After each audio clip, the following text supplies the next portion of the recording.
২৬ April রবিবার দেশের বিভিন্ন জেলায় বজ্রপাতের ভয়াবহ ঘটনায় অন্তত ১৫ জনের মৃত্যু হয়েছে।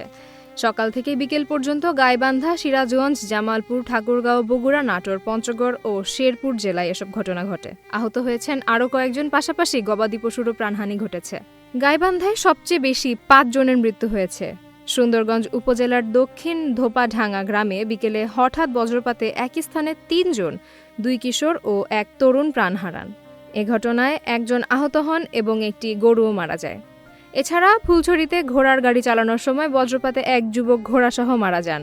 সাঘাটা উপজেলায় ছাগল দেখতে গিয়ে বজ্রাঘাতে এক বৃদ্ধের মৃত্যু হয়। সিরাজগঞ্জের তাড়াশ ও রায়গঞ্জ উপজেলায় মাঠে কাজ করার সময় বজ্রপাতে ২ জনের মৃত্যু হয়েছে। ঝড় বৃষ্টির মধ্যেই কৃষিকাজ করার সময় হঠাৎ বজ্রপাত হলে তারা ঘটনাস্থলেই মারা যান।